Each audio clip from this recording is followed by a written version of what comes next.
Circulaba con esta moto pola autovía das Rías Baixas cando unha furgoneta o alcanzou. O motorista saiu despedido contra a barreira de protección e faleceu no acto. Tiña 42 anos. Nos acercamos al punto con la dotación y finalmente allí pues vimos que era un alcance entre una furgoneta y una moto, saliendo este último, el motorista despedido unos 100 metros y colisionando con los pilares del guardarrail. O uso de casco, chaqueta de protección e guantes, pero bueno, ainda así, pues, na autovía este tipo de siniestros pues, teñen estas consecuencias para un colectivo vulnerable como son os motoristas.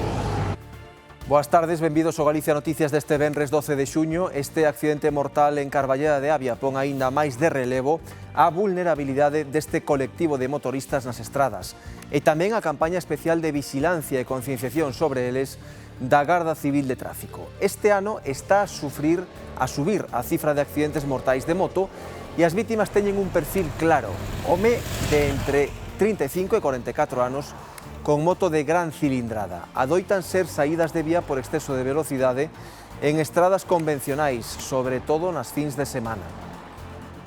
En motocicleta, eles son a carrocería do vehículo, volvo a insistir no uso dun equipamento adecuado para salir en motocicleta, que adecúen a velocidade ás circunstancias da vía. Eu creo que hai que levar sempre chaqueta, casco e moito cuidado. Ollos sempre en todas partes, máis que no coche. As distancias de seguridade, a nós na moto non nos gusta que os coches veñan moi pegados, non? Porque a distancia de frenar unha moto é moi cortiña, pero un coche leva máis tempo. Se hai unha emergencia, non lleva a dar tempo e levache por diante, non? Pois mira, imagínate unha peza que custe pois 120 euros, por exemplo, estaban a un desconto dun 80%. O sea, é unha tolemia e para nós non ten cabida. Unha usuaria de redes sociais nos dixo que clicara nun deses enlaces tiña un servidor de Xapón, me parece. A Garda Civil detivo o presunto autor das pintadas na igrexa de San Bieito, en Cambados. Trátase dun veciño de 47 anos dese mesmo municipio. O templo, declarado de interese cultural, sufriu 2 ataques vandálicos en cuestión de días. O párroco denunciou os feitos e dende entón había unha investigación en marcha para dar co responsable. Galicia afronta este venres unha xornada de calor extrema. A Xunta activa a alerta vermella por altas temperaturas no interior de Pontevedra e a laranxa nalgunhas zonas da Coruña. Nesta xornada agárdanse temperaturas máximas por riba dos 35 graus en numerosos puntos da comunidade. Unha situación que se manterá así durante a fin de semana, en que haberá que buscar o fresco e hidratarse ben. As alertas meteorolóxicas que decreta emerxencias están baseadas no impacto real que ten, neste caso, a temperatura sobre a poboación e non sempre teñen que coincidir cos avisos meteorolóxicos que decretan as axencias en Galicia, Meteo Galicia e a EMET. Intentando que non nos dea moito sol con medidas de seguridade, unha gorra e hidratarse bastante.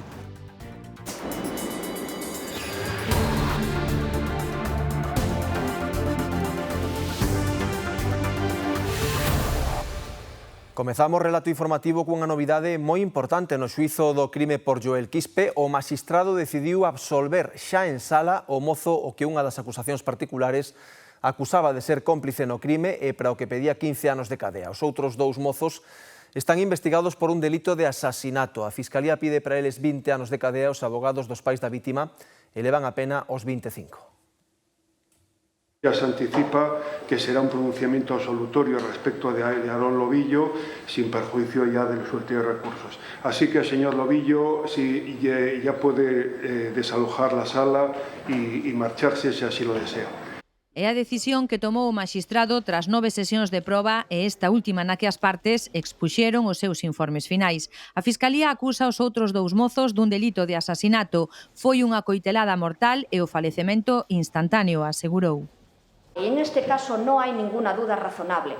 Hay una única explicación lógica al fallecimiento de Joel Quispe, que es el apuñalamiento por parte de José Luis Franco con la navaja que voluntariamente le dio Jared Gestal, ambos sabiendo y conociendo perfectamente lo que hacían y las consecuencias de sus actos. O abogado da nai de Joel Quispe manifestou que na pelexa na que o mozo de orixe peruana perdeu a vida houbo un intercambio voluntario que é o que denota a responsabilidade do investigado o que acusan de ser cooperador necesario. El propio subconsciente ha traicionado a Yaret a la hora de declarar y precisamente a las preguntas de quien decidió contestar, que son las del Ministerio Fiscal, cuando él mismo dice que se la da. O abogado do pai da vítima fala dunha agresión súbita e mortal. Ha quedado acreditado que nos encontramos ante una muerte causada aprovechando una situación objetiva de superioridad que reducía extraordinariamente las posibilidades de la víctima de defenderse. A defensa do autor confeso insiste en que non houbo ningún elemento que probe que o seu cliente tivese intención de matar a Joel Quispe. Es cierto que él toma la decisión desafortunada e gravemente imprudente de hacerse con una navaja, sí, pero no con la intención de causar la muerte. O abogado do mozo que presuntamente facilitou a navalla tamén alega que non hai ningunha proba de cargo contra o seu defendido. Antes de rematar a vista, os dous investigados fixeron uso do seu dereito á última palabra. Quería pedir perdón a la familia y a mi propia familia. Pedir perdón a la familia, dar todos mis respetos y decir que si pudiera volver para atrás no hubiera pasado nada de eso. Un motorista de 42 anos perdeu a vida esta mañá na autovía das Rías Baixas en Carballeda de Avia. O sinistro tivo lugar cando unha furgoneta chocou por alcance coa moto. A vítima saiu despedida ata a barreira de protección e faleceu no acto. O sinistro tivo lugar contra as 8:15 da mañá neste punto da autovía das Rías Baixas. O seu paso por Carballeda de Avia foi o conductor da furgoneta o que alertou os servizos de emerxencia. De un accidente de tráfico, de un motorista implicado y bueno, que estaba gravemente herido. Nos acercamos al punto con la dotación y finalmente allí pues vimos que era un alcance entre una furgoneta y una moto, saliendo este último, el motorista despedido unos 100 metros y colisionando con los pilares del guardarrail. Os dos vehículos circulaban sentido Vigo cando a furgoneta, ao parecer despois de adiantar un camión, colidiu coa moto. A Garda Civil investiga as circunstancias. Foi a furgoneta que alcanzou ao motorista e o motorista, pois, como resultado deso, caiu e do impacto, pois, faleciu. É que as causas ainda están en investigación, ainda é pronto para saber, para determinar responsabilidades e para determinar o que pasou. Ata lugar desprazouse o helicóptero medicalizado, pero xa non puido facer nada pola víctima, que faleceu no acto. Trátase dun home de 42 anos, natural do concello de San Amaro. O motorista facía uso de casco, chaqueta de protección e guantes, pero, bueno, ainda así, na autovía este tipo de sinistros teñen estas consecuencias para un colectivo vulnerable como son os motoristas. E o segundo motorista que falece nas estradas ourensáns no que levamos de ano e o sexto falecido en sinistros de tráfico na provincia. No que vai dano, a cifra de accidentes mortais de moto incrementouse respecto do anterior. O perfil das vítimas, home de entre 35 e 44 anos con moto de gran cilindrada. Adoitan ser saídas de vía por exceso de velocidade en estradas convencionais, sobre todo nas fins de semana. Dai que a DXT este a intensificar os controis destes vehículos. Inciden na importancia da prevención e na conducción responsable. Teñen que ter en conta que en motocicleta eles son a carrocería do vehículo, volvo a insistir no uso dun equipamento adecuado para salir en motocicleta, que adecúen a velocidade ás circunstancias da vía e que salgan a disfrutar e non que por unha mala salida o resultado sea fatídico. Os controles pareceme ben, porque é unha maneira de que a xente tamén se conciencia, de que, sobre todo, os que andamos en moto, o tema do alcohol está claro que non é compatible. Eu creo que hai que levar sempre chaqueta, casco e moito cuidado. Os ollos sempre en todas partes, máis que no coche, porque non hai chasis e non eres tío que ten a súa vida en risco. Tamén apelan á responsabilidade do resto de condutores para coas motos. Non sempre os sinistros viais nos que se ven implicados en motocicleta son responsabilidade da motocicleta. Os demais usuarios tamén temos algo que dicir, sobre todo en interseccións hai que ter cuidado a hora de incorporarse á circulación, respetando a prioridade de paso se ten a motocicleta. Esa é unha das queixas precisamente dos motoristas, que outros vehículos moitas veces fan manobras que os poñen en perigo. As distancias de seguridade, nos na moto non nos gusta que os coches veñan moi pegados, non? Porque a distancia de frenar unha moto é moi cortiña, pero un coche leva máis tempo. Se hai unha emergencia, non lleva a dar tempo e levache por diante, non? Tamén denuncian o risco que supón para eles o mal estado de moitas estradas. Encontras moitas carreteras que están que dan pena, e aí cando tes o peligro, podes ter unha moto como calquera destas que son novas e teñen todo tipo de seguridades, pero se chegas a unha carretera que está feita un Cristo, aí non hai que che salve. A campaña da DXT incidirá nas rutas máis frecuentadas por motoristas nas fins de semana de xuño a outubro. Das Pontes circulaba en sentido contrario sen carné e baixos efectos do alcohol. Unha condutora que se cruzou con el avisou o 112. Os axentes lograron interceptalo na autovía sen que chegara a producirse ningún accidente. Comprobaron que ia ebrio e que lle retiraran o carné de conducir por unha sentenza xudicial.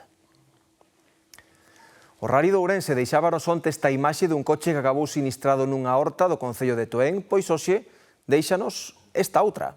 Accidente grave esta mañá no Pereiro de Aguiar do campeón do ano pasado, Javier Pardo. El saiu ileso, pero o copiloto foi trasladado ao hospital.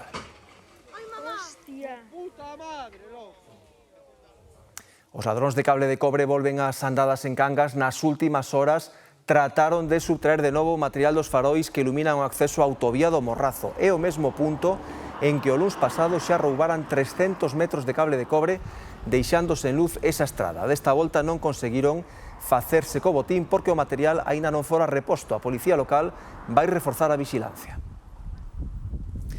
E a Garda Civil detivo 5 persoas polo roubo dunha furgoneta de protección civil en Negreira. Os axentes arrestáronos no marco da operación Lucus. Os feitos remóntanse ao mes de setembro. Daquela os ladróns entraron nunha nave municipal e levaron o vehículo e ferramenta. Despois empregaron o furgón para cometer un segundo roubo nun concesionario de Lugo. As cámaras de seguridade foron as que permitiron dar cos autores do asalto. O valor total do material que roubaron superan os 60.000 euros. Tremenda tentación, vexan, produtos de Sargadelos o 80%, unha excelente oportunidade se fose real, pero ollo porque é unha fraude. A propia Sargadelos denunciou que lle clonaron a páxina e varios compradores presentaron denuncia. Pratos a menos de 4 euros e un pack de 6 vasos a 8,40. Demasiado bonito para ser real. Sería de los chinos o algo. Yo pienso que para cosas de estas venir aquí a la tienda oficial. Sí. Veo que es algo muy bajo, yo no... Vamos, es que Sargadelos nunca lo compro por internet. Siempre vengo aquí o a alguna tienda oficial. Me parece que el que entiende un poco de cerámica y de porcelana sabe que eso puede ser una estafa total. Siempre hay que ir al oficial. O problema é que parece a páxina oficial, pero trátase dunha web clonada, exacta, cun gancho, imperfectos con alma. Páxina que vendía os nosos produtos con un desconto desorbitado. Imagínate unha peza que custe pois 120 euros, por exemplo, estaban a un desconto dun 80%. O sea, é unha tolemia e para nós non ten cabida. Unha usuaria de redes sociais nos dixo que clicara nun deses enlaces e tiña un servidor de Xapón. Levan vendendo máis dun mes produtos que nunca chegarán a destino. A empresa xa denunciou a fraude e varios compradores tamén. Foron os propios afectados os que deron a voz de alarma. Foron varias as persoas que sí que nos dixeron que mercaran por esas plataformas. Pola nosa parte non podemos facer moito, nada máis que seguir avisando e poñendo en redes sociais esta denuncia e a xente que sufriu ese fraude que acuda tamén á Guardia Civil e que poña a súa propia denuncia. A reacción ás redes non se fixo esperar porque un calote recorrente. Non é a primeira vez. Sei que nos ocorre a nós e sei que lles ocorre a outras moitas empresas galegas, nacionais e internacionais. Entón estamos un pouco afeitos, tristemente, a este tipo de fraudes. Pasou con Roberto Berino, con Nanos ou con Zarajón, dende páxinas idénticas que resultan ser falsas e nas que lanzan descontos imposibles, nin imperfectos nin con alma, simplemente enganos. Rouban os cartos recadados para a excursión de fin de curso de preto de 200 cativos na Illa da Arousa. Os ladróns entraron na sede do club de baloncesto da Adorna. Os ladróns intentaron forzar a porta traseira deste local do club de baloncesto da Adorna, pero non o conseguiron e acabaron entrando por unha das ventás. Romperon a caixa e levaron os cartos que estaban guardados para a excursión de fin de temporada duns 160 cativos. O equipo ten a súa sede nestas casas que noutro tempo foron vivendas de profesores do Colexio Torre da Illa. Non sabría dicirche cantidad, pero bueno, é unha cantidad un pouquiño importante. Entraron da noite do martes para o mércores e levaron a recaudación da excursión de sábado dos nenos. O roubo causou desgusto entre as familias dos rapaces e entre a veciñanza. O club xa presentou denuncia ante a Garda Civil. É unha putada moi grande porque costa ao seu xuntar os cartos e que veñan un roubalos para unha excursión, que aos meniños fai ilusión e todo, e que de repente digase non hai cartos. Unha pena que lle rouben os nenos, que os cartos son dos nenos, non eran de tal, pero bueno, se vai facer. Con todo, a directiva garantiza que, como estaba previsto, mañá irán de excursión. Os nenos non poden quedar sin fin de curso, o sea, sin fin de temporada. Mañán, a Cerceda, sí, no parque acuático. Os nenos van disfrutar de todas formas. Agardan que o sucedido non empañe este final de temporada. A Garda Civil detivo o presunto autor das pintadas na igrexa de San Bieito en Cambados. Trátase dun veciño de 47 anos dese mesmo concello. O templo, declarado ben de interese cultural, sufriu 2 ataques vandálicos en cuestión de días. O párroco denunciou os feitos e dende entón había unha investigación en marcha para dar co responsable. Pois ben, os asientes rexistraron o seu coche e a nave en que traballa e localizaron o spray negro co que supostamente pintou a fachada da igrexa. O arrestado está investigado por un delito de danos en bens de interese cultural e enfróntase a unha sanción económica que podería acadar, atención, os 150.000 euros. A Xunta activou para hoxe unha alerta vermella por calor extrema no interior da provincia de Pontevedra en localidades como, por exemplo, Lalín. Alejandro, contanos como está a cousa arestora. Pois Raúl, sen unha boa sombra comeza xa a apretar a calor, iso sí, corre un pouquiño de vento que alixera un pouco a situación, pero desta hora os termómetros aquí en Lalín xa marcan os 30 graus, pero a previsión é que en algúns puntos deses 16 concellos do interior da provincia de Pontevedra podan superar os 35. Tamén moita calor se agarda en algúns puntos durante estas madrugadas, onde poderían ter esas coñecidas como noites tropicais, onde as mínimas non baixan dos 20 graus. Ante esta situación, pois o que toca é extremar as precaucións, buscar unha boa sombra, hidratarse ben, non expoñerse a calor durante as horas centrais do día, vestir con roupa fresca e facerse tamén cun bo pucho. Ademais, durante a xornada do xe venres, aquí no interior da provincia de Pontevedra, quedaron suspendidas todas as actividades deportivas no exterior. Para sois abertos a primeira hora do día, fontes activas e termómetros que soben sen parar. Isto é a caniza, aquí están afeitos a temperaturas extremas. Pois intentando que non nos dea moito sol e, con medidas de seguridade, unha gorra e hidratarse bastante. Desde onte xa cambiaron os seus horarios. Onte, por exemplo, botámonos desde as 6 da tarde ata as 10:30. Os máis afectados son os que traballan na rúa. E cando vai moita calor, en vez de abrir ás 5 da tarde, como se abre normalmente, nós solemos cambiar o noso horario e abrir 6:30, 7, e abrimos un pouquiño máis tarde despois. Estamos en pleno episodio de altas temperaturas, con zonas das 4 provincias galegas en aviso, porque as temperaturas poden moverse nas próximas horas con valores que poden achegarse aos 35. Os provintes doutras latitudes din que o da caniza é bastante asumible. Para mí esto no es calor. ¿Por qué? En Cuba hay mucho más calor que aquí, viví en Estados Unidos, en Oklahoma, hay mucho más calor que aquí también. Outros consólanse pensando que o domingo virán as treboadas. Lo que hay, yo ya la saturo bien porque he mirado el móvil y el domingo ya bajan, o sea que... Para hoxe mañá conviven aviso e alerta, isto implica a toma de medidas. E refrescarse, ir aos ríos, ás playas, que están un pretiño de aquí. Dase a circunstancia de que conviven avisos meteorolóxicos con alertas meteorolóxicas que son as que decreta emerxencias. Están baseadas no impacto real que neste caso lle afectan as temperaturas á poboación.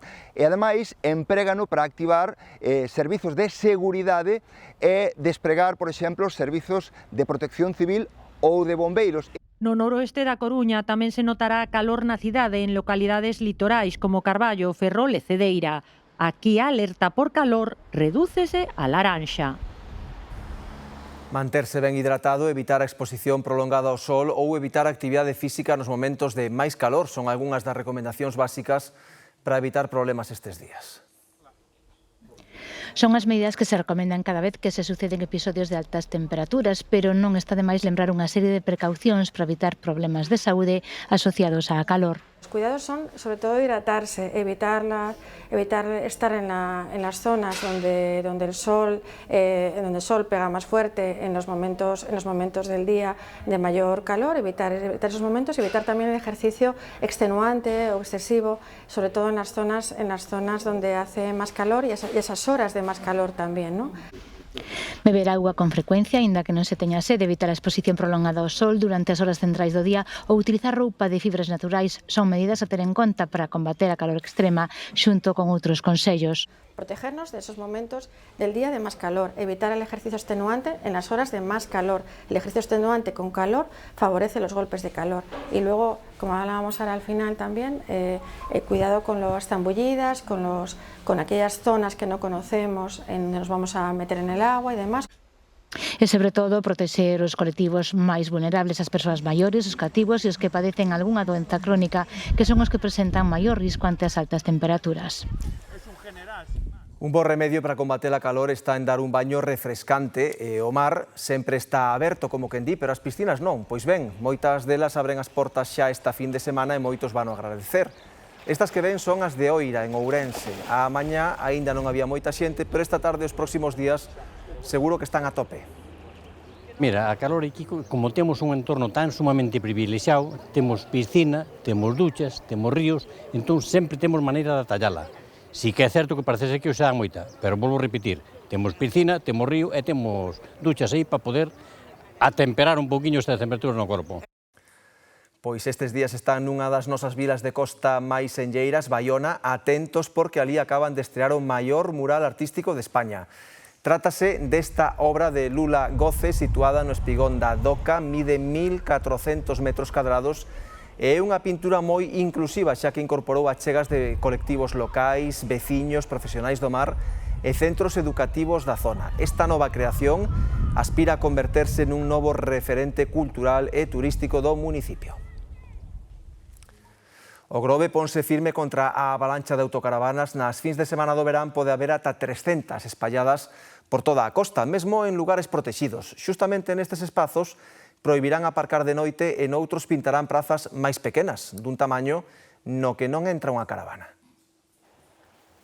Medida controvertida e difícil de aplicar porque roza unha liña demasiado fina. Se pode interpretar con dous conceptos. Un, o que fai a Dirección Xeral de Tráfico, é un vehículo, para nós é un apartamento móvil, unha vivenda móvil. Vivendas móviles que no verán poden chegar ás 300. Podemos imaginar 300 apartamentos sin control. Non, é que estou aparcado. Non, estás aparcado, pero cando estás 3 días, algo faz de vivienda. Donde botas as aguas residuais? De onde colles a agua potable? Moitas veces hasta se rompen os aseos públicos dos baños das playas para coller agua potable. Donde depositas os teus residuos, o lixo? Aparcados ou acampados en zonas privilexiadas e especialmente sensibles. No propio porto, onde veciños e os propios mariñeiros quedan sen espazo para a vida cotiá, na Lanzada, na Toxa, na praia de Area das Pipas ou en Reboredo. Nos 25 areais hai autocaravanas todos os días. Problema físico de espacio, pero despois é un problema medioambiental de xestión. Zonas sensibles, zonas protegidas medioambientalmente. De feito, en zona das Pipas, área de Reboredo, estamos nos buscando zonas de aparcadoiros disuasorios para prohibir a calquer tipo de vehículo poder aparcar ao pé de praia. As medidas previstas na nova ordenanza pasan por porlle trabas. Vamos a prohibir aparcar de 11 da noite a 9 da mañá e vamos a complementar no chan urbano en moitos sitios deles pintado de rúas donde as medidas máximas van a ser 2,5, 5 metros, donde unha autocaravana non colle. Entre os autocaravanistas, división de opinións. Por o día, que non as fagan sacar me parece correcto, pero por a noite pernotar, a que molestamos? No tenemos que estar todos aquí a pie de playa, podemos estar arriba, bajar a la playa como cualquiera. Enténdeno porque tamén nos sofren, sobre todo entre os máis novatos. Sí se nota cuando estos vienen de alquiler. Abren o do fregadeiro, ao mellor ocupan, en vez de poñerse, pues, digamos, de frente se collen un espacio maior. Gente que cuida e gente que va a libre albedrío, e iso tampouco é así. A alternativa está nas áreas preparadas para estas vivendas móviles, que no Grove de momento son privadas. Compensa fronte ás multas por aparcar ou acampar mal, que irán dos 300 ata os 3.000 euros.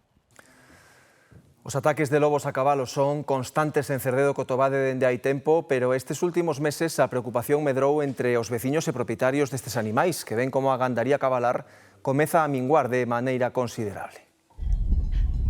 O lobo non dá tregua aos veciños que se dedican á cría de gando en Cerdedo Cotobade e máis aínda os gandeiros de Cuspedriños que denuncian continuos ataques do lobo na zona. Está matando diario e o problema que temos realmente é que mitad do ganado non se topa. Son as crías moi pequeniñas, entonces non queda nada, outras poñen GPS e queda o GPS, non queda ni un hueso para justificalo, e ainda parte dos que topamos, despois, isto vai a unha comisión de valoración e ainda nos veñen denegados, por causas absurdas. Daniel é un dos máis prexudicados polo ataque do lobo, no que vai de ano xa leva máis dunha trintena de crías atacadas e que non conseguiu localizar, a pesar de que a maioría delas levan dispositivo para saber en todo momento onde están. Un feito que lle causa problemas, porque se non se encontra o animal morto non pode acceder ás axudas. Porque este ano xa levo por aí 27 ou 30 crías que non topei, unhas con GPS, deixoume o GPS hasta rillou os collares do GPS, e outras que nin as topei, pariron as nais e nada. E o que non pode ser é que xa son poucos os que topamos, despois de todo o que gastamos diariamente a buscalos nos GPS e tal, para que os que topamos ainda nos veñan denegados por tonterías. Eu teño casos de o animal morto comido as extremidades, os xamóns. Incluso ven o agente, falle as pruebas, córtalle no cuello, hematoma, sangra, pero cagadas do lobo arredor, pero como carroñou o jabalí, pois xa che ven denegado, entonces é o que non pode ser. A preocupación medra entre os veciños e propietarios destes animais que ven como a gandaría cabalar comeza a minguar de maneira considerable. Eu do ano pasado a este perdín 100 e pico animales. Ahora, por exemplo, xa estuve intentando comprar cabezas estes días, bueno, dei comprado 40, pero ti ahora mesmo, aunque queiras comprar 100 animales para repor, non hai donde, non hai ganado, e o mesmo pasa aquí en outros lados, o ganado, o problema é que a cabaña non vai arriba, porque as crías matas, entonces a cabaña non vai arriba, as yeguas vellas morren, entonces isto, ao final vais a acabar. Así as cousas, os gandeiros da zona piden que se reforcen os mecanismos de prevención e a mellora dos sistemas de control polo gran golpe económico que supón a perda dos animais. Preocupación tamén entre os gandeiros do Barbanza e a Costa da Morte pola expansión do verme soldado nas plantacións de millo. Non é unha praga nova, pero este ano chegou con moito adianto e as plantas son moi pequenas para se defenderen. Iria. Pois como vedes, esta iruga devora as follas do millo que aínda ten a planta moi pequena e isto compromete o seu futuro desenvolvemento. Noutras ocasións, esta praga ten atacado no mes de agosto, cando o millo xa é adulto e causa menos dano, pero a súa detención tan temperá ten moi preocupados os gandeiros, así que os expertos aconsellan observar minuciosamente as plantacións e tratar canto antes se é preciso, xa que este verme soldado é moi voraz e avanza moi rapidamente. Follas furadas e plantas débiles delatan a presenza dun dos piores enemigos do millo neste tempo, o verme soldado. Ninguén o agardaba tan cedo, pero o certo é que chegou e avanza rápido pola Costa da Morte e o Barbanza. Os primeiros casos detectámoslos na zona de Santa Comba, pero tamén están aparecendo diversos casos en Malpica, Muxía, Zas, esta zona de Lousame, Valdodubra. Sospeitan que as altas temperaturas adiantaron a chegada destas eirugas no momento xusto en que máis dano poden facer, cando a planta é moi vulnerable. Porque son plantas moi débiles, recién nacidas, con moi pouca folla e que a plaga avanza máis rápido que a planta. Entre o jabalín e isto acaban con un. Xa non hai moita cousa e isto é acabar de todo. E mira que os gandeiros falle falta, é verdade, non? Falle falta o millo, falle falta falle falta todo, que ten moitos animales. Existen tratamentos para combater a praga, pero hai que actuar cando as larvas son pequenas. Por iso é indispensable examinar ben o cultivo e tratalo a tempo. Que hai fincas que a simple vista ao mellor pode parecer que estén ben, pero se hai algo de daño, pois é recomendable tratar, e tamén polo ben común, non? Canta máis xente o vixilia e o controle, menor afectación habrá nas zonas, non? Estes famentos soldados son fotofóbicos, polo que se aconsella tratar de noite e humedecendo moito a planta. A idea é frear o seu avance e que o millo recupere o seu vigor de cara ao verán. Non é nin de lonxe o habitual, pero pasou en Fisterra. Un mariñeiro estaba botando os cabos da súa lancha cando reparou en algo de grandes dimensións que nadaba polas augas do Peirao. Era unha tartaruga mariña de coiro, unha especie duns 400 kilos, moi rara de ver tan cerca do porto. Porto de Fisterra. A imaxe a dun día calquera, non así a que acaban de presenciar neste mesmo porto, a dunha tartaruga de coiro nadando por entre os barcos. E cando iba a subir pola rampa do Pantalán, pois vi unha cousa que salía de agua, pensei nun principio que era un buzo ou algo deso, e a miña sorpresa foi que era unha tortuga bastante grande. Teño as visto, pero dentro do porto nunca. Teño visto ao mellor o arruaces ou o delfín, sí, pero unha tortuga No mar sí que as teño visto, como outras tantas cousas, pero dentro do porto é un pouco, bueno, non as esperas, moi grandes, é que era moi grande. Pasou aquí por debaixo, iba hacia ali, e eu xa depois de aquí chamei a David, que eu vin ali ao fondo, a David, para que gravara el, porque iba hacia el. David sinálanos dende outro lado do porto o lugar exacto onde a viu, nunca tal imaxinou. Puxime a mirar así, e serían uns 4 ou 5 minutos, veixo a vir xa unha cousa tan grande, parecía que era unha cousa desas das películas. E chegou aquí, debía de estar meio desorientada, bomba, e tocou contra a parede. E depois estuvo virando, e foi-se desplazando cara a outra rambla. E despois xa non sabemos nada dela. Despois, caleta un pouquiño enganchada no cabo, dixen, vou a ver se non se lía. E, bueno, xa foi dai, e foi-se metendo cara lá. Sei que esa tortuga algo tiña. Ou ven aquí a, non sei, a desovar, ou algo tiña. Preguntámoselo todo aos expertos. É unha tartaruga mariña exclusivamente, é a máis grande das tartarugas mariñas, exemplares de ata 3 metros de longitude e 800 kilos de peso. E só é pensarse que están restringidas a zonas cálidas, tal, pero non é certo. Confunden o plástico, as bolsas de plástico e outras, desperdicios de plástico que flotan nos océanos, os confunden co seu alimento e os inxiren. Eso as vai intoxicando, fai que amosen comportamentos anormais, como por exemplo, achegarse aos portos, achegarse á terra. Algo inusual que fixo que por un día a imaxe no porto de Fisterra non fora a do día calquera.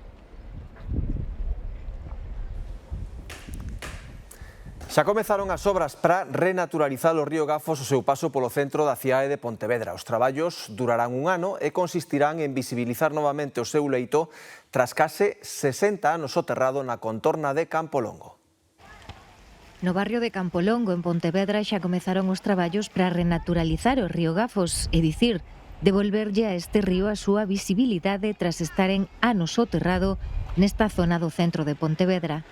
Entender o valor que pode adquirir un espacio natural como espacio natural e non como un espacio asfaltado. Un soño feito realidade para unha gran parte da cidadanía a través dun proxecto que durará algo máis dun ano onde creen que se transformará este espazo público. Vixo con agora que vai ser boa, creo. Vai quedar isto moi bonito, moito máis bonito do que estaba hasta ahora. Pero vamos a ver, aquí pasea moita gente, hai muchos niños, aquí hai un colegio. Como van a ponerse abierto aí? ¿Qué? Que é eso? Estamos convencidos de que ten moito máis valor, de que a cidadanía vai no celebrar. A veces ocurren cousas, aquí en Pontevedra ten pasado, que somos críticos cando nos parece que, isto vai a dar estes problemas. Bueno, ao final os resultados están aí. Para que o río Gafos volva a ser visible neste barrio de Campolongo, as obras terán que enfrontarse a diferentes fases. A máis delicada, a realización da rede de saneamento, que é o punto no que están agora mesmo. O alcantarelado novo que se faga en unhas condicións sobradamente estudiadas, contempladas, previstas, o sea, sobradamente, que ten que estar calculado todo, e que non pode haber, o sea, ao río ten que chegar cero lixo. Este río soterrado neste tramo urbano de Pontevedra dende o ano 68 recuperará a súa paisaxe natural. O proxecto de renaturalización custará algo máis de 4 millóns de euros, unha reivindicación popular que chega a súa fin.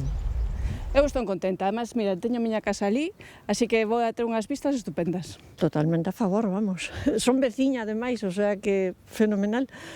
As seguintes fases suporán a limpeza, os replanteos topográficos e a sinalización que axudará a recuperar parte do pasado desta cidade.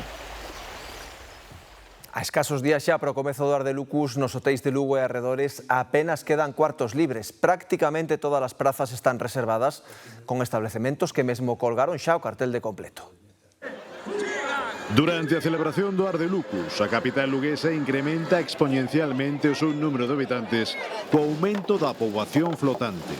Son milleiros os visitantes que acoden para gozar desta festa de recreación histórica de interese turístico internacional, polo que prácticamente todas as prazas hoteleiras están xa reservadas, en especial para os días máis fortes. Xa empezamos o xoves co 70-80% das habitacións completas, venres e sábados xa o 100% desde fai un par de meses, e o domingo estará ahora mesmo tamén en torno ao 80%. Moitos dos hotéis de Lugo xa colgaron o cartel de completo, sobre todo os máis céntricos.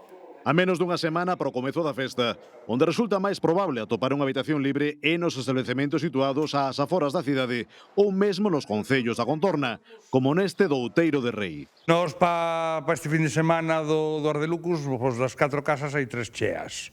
Queda unha que, vamos, non temos ninguna dúbida que se vai encher, porque todos os anos pasa o mesmo. Nos aquí dispoñemos de 70 habitacións, ahora mismo estaremos en torno a un 85-90%, pero a previsión é chegar ao 100%.